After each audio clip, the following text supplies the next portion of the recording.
inside. Without Parole is waiting for some racing room. They're at the top of the stretch. Here comes Raging Bull, bearing down in the center of the course, and he's up to battle for the lead with Riverboyne. War of Will comes through. Behind them, Without Parole, nowhere to go, and Raging Bull is in complete command, and he will stroll in the Shoemaker Mile, wrapped up by Joel Rosario.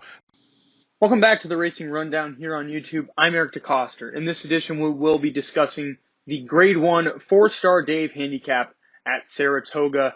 This goes a mile over their inner turf course. It is a handicap. The weights aren't too much of a spread, though, so I don't think it'll factor in that much. Most of them carry 118 anyways, and a couple up at 123. Nevertheless, it's a fun group of horses. 9 are entered. I expect all nine to run. You got 4 from the Chad Brown barn, and they certainly tower over this group. We'll waste no more time. We'll get right into it and start with the 1, Raging Bull. He'll be your likely favorite, rightfully so. 2 starts back, he took the Shoemaker Mile at Santa Anita in his first start of 2020, and last time out was third, beaten just a neck in the Maker's Mark Mile. He started to come just a little too late there, but he still finished very strongly, and he picked up a very nice Grade 1 placing on top of the Grade 1, so he already had. This is a very talented, now 5-year-old for Chad Brown, who's having a very solid year. Joel Rosario, kind of big news. He chose this horse over Uni, the Breeders' Cup Mile and female turf champion from last year. So that's kind of telling on what his thoughts are. And Raging Bull is your favorite, and I think will likely be your favorite. And I think it's okay to say that 2 really good runs this year. Last year he was very good. He's 2 for 3 at Saratoga with a second, and the only time he was second was last year in this Fourstardave. The one thing I don't love about this horse is that going a mile, he isn't. I feel like a mile and an eighth is probably his best distance. In all honesty, the mile he's 3 for 8, and he's only missed the board once going a mile, and that was last year in the Woodbine Mile. But nevertheless, I don't think it's going to be that too detrimental to him. He can really close into anything, but I feel like the quicker the pace, the better. I don't know how quick it's going to be this time around. I'm not expecting it to be hot, but nevertheless, I think it's going to set up nicely for him. He has every chance in the world to win this race. The 2 is Casa for Bill Mott. Junior Alvarado gets in the saddle for the first time since last year when this colt took the Hall of Fame stakes at Saratoga. That's his lone graded stakes win. He's 0 for 2 this year. Both races at Churchill Downs. Third in an allowance behind 2 stakes winners. And then last time out was 7th, beaten 2 lengths in the Wise Dan.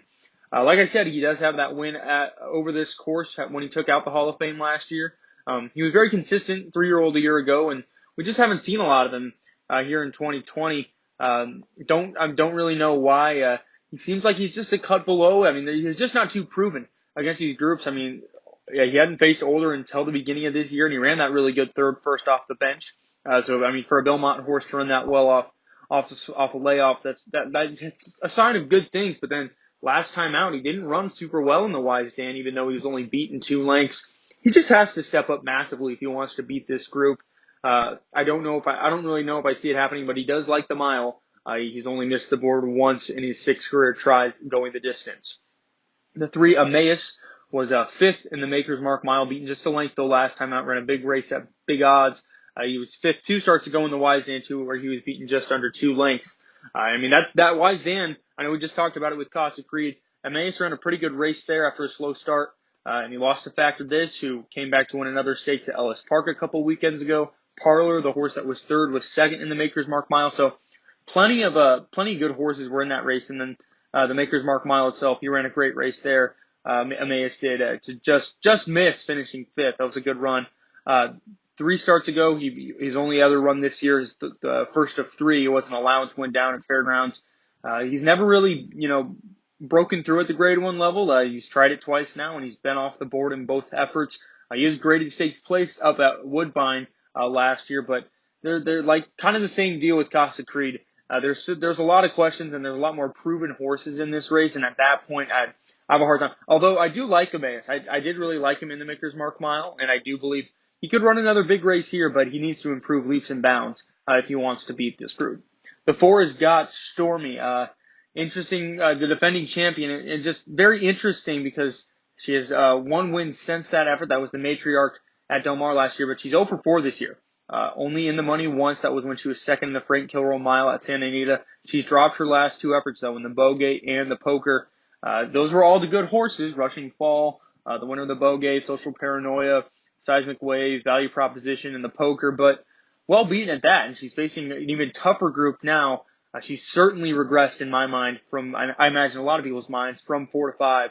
And while I wish she could, find that old form that she showed last year when she took out this race, I just really don't see it happening. Tyler Gaffalione does get back in the saddle after being off for a little bit, or being off for the last ride, I should say. He was on her for her 6 races before that. So, interesting horse. She's 2 for 2 at Saratoga for what it's worth. Both stakes wins last year. Obviously, we know what she can do over the mile. I imagine she'll run fine. Her speed figures have been trending incredibly downward of recently, so much so that overall it's one of the worst in the group. But she's working well into the race, but she always works well into every race, so I don't really know if that's too telling. And I just feel like she's regressed so much from last year. I have a hard time seeing her taking out this one.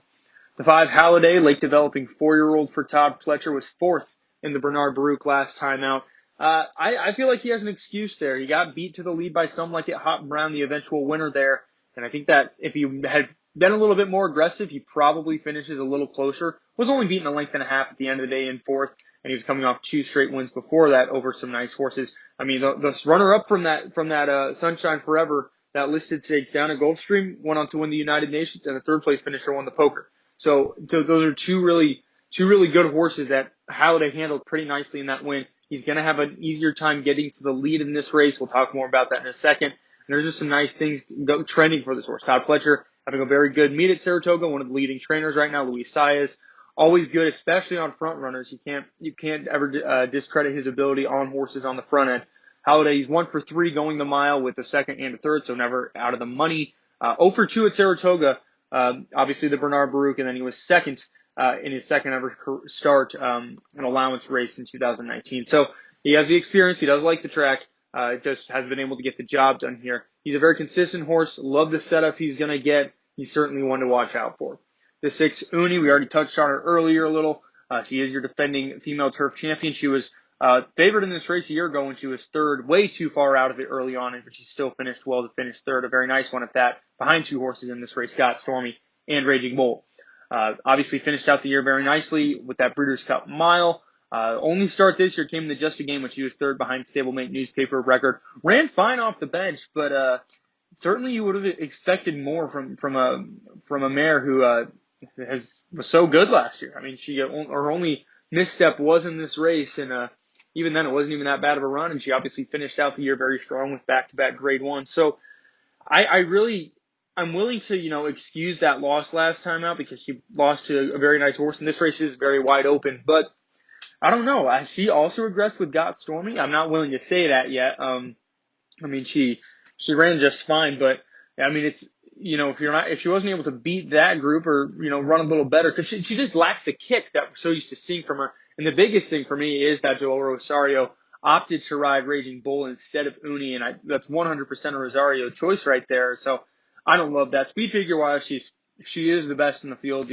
just overall average wise, she is the best. So that is one nice thing voting for her. Never out of the money in 3 starts at Saratoga, including a couple stakes wins here, the De La Rose in 2018 among her only win there.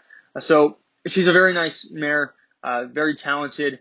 I feel like she might need a little bit of a setup, and I don't know if she's going to get it. The 7 is Valid Point, the 3rd of our 4 Chad Brown runners in here. Started off his career 3 for 3 last year with a Grade 1 win in the Secretariat before a disappointing 10th in the Shadwell Turf Mile. His lone run this year, he was 8th and last in the poker. 100 excuses you can make from him in that race. He just did not have the trip you would have wanted from him in that spot. I feel like he's eligible to improve. This is a horse with layoff lines between every race, so the layoff does not concern me at all with this one. But I do think it's a big class test. The Shadwell Turf Mile was not horrible, but I mean, he was still beaten at the end of the day. In the poker, while he ran into loads of trouble, he still should have ran a lot better than he did. I don't really know. I feel like he's one you can avoid in this group for now.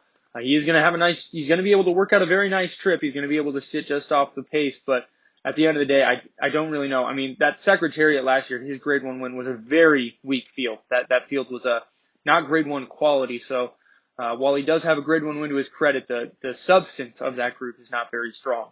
The 8 is the last Chad Brown runner without parole. Imagine he will be your 3rd choice by the time the race goes off. Very, very well bet at that, though, without parole. He's still yet to win since June of 2018 when he took out the St. James's Palace at Royal Ascot. He's still over 4 in the U.S., but he's never been off the board in the money in 2 of his 4 efforts. Last time out with the 4th, beaten 3/4 of a length in the Maker's Mark Mile. He came running late there, and he had every chance. He could have gotten there if he wanted to, but he just didn't. And I feel like that's just a recurring theme. This is one you can trust on to finish, take out some of the minor spots, but he just really never wants to seem to finish in front. And that's just a little concerning to me, but he is a hard trier. 3rd in the Breeders' Cup Mile last year, 3rd in the Shoemaker Mile when he had so much trouble. It's just going to take a massive step up, I feel like, for him to win this race, but he's certainly one to consider underneath because he's always trying every time he runs. The 9 is Chewing Gum, the Belmont entry. This is interesting. He's only going to be coming off a 2-week layoff in this spot. Yeah, he was 4th in the Troy last time out at Saratoga. It was obvious from that race he needed more ground. He was favored that day. Yeah, and he's now getting out to a 2-turn mile, something he hasn't done since last year when he broke his maiden and ran in a couple allowance races. But nevertheless, he was very good there last year. He broke his maiden, going 2 turns on the grass, then followed that up with a solid 2nd under the same circumstances at Keeneland. So he knows he has a bit of experience doing it. They cut him back, and it always seemed like he just needed more and more ground pedigree-wise. Mile is probably perfect for this one. And I think this is an ideal race for him. Maybe not, class-wise, but from the sense of, going a mile, 2 turns on the grass at Saratoga, I feel like that's right up his alley. He ran sneaky good in that Troy, even though he needed more ground. 3 starts ago, he did win an allowance at Belmont, going 6 furlongs, followed that up with a 3rd going 7 furlongs at Belmont and another allowance in July. So he's going to be a long shot, rightfully so. And we really don't know if he can beat this group or hang with this group, but I do really like the fact that he is stretching out in this spot. Going into the pace setup, Halliday, the 5, will be your likely pace setter with Stormy just to his inside. Those 2, 1-2 most of the way. I imagine they could be a couple lengths clear of Emmaus and Valid Point, who are going to sit 3rd and 4th, probably 3-4 lengths from the lead. Right behind them, you'll find Casa, Creed, Chewing Gum, without parole. Right behind them, Raging Bull, deep closer in this group. It's always Uni. She's going to be coming from behind. I think at the end of the day, your favorite Raging Bull seems like the most likely winner. So I will put him on top just logically. However, Halliday. That Baruch was very good last time out. If you go back to his 2 and 3 starts ago, I feel like he's right up there with this group. I think he has every chance in the world, especially if Luis Saez can really get a good trip out of him, hold him, make sure he sits on the lead very easy and then is able to, stick around, at least grab a 2nd or 3rd in this spot. He seems very live.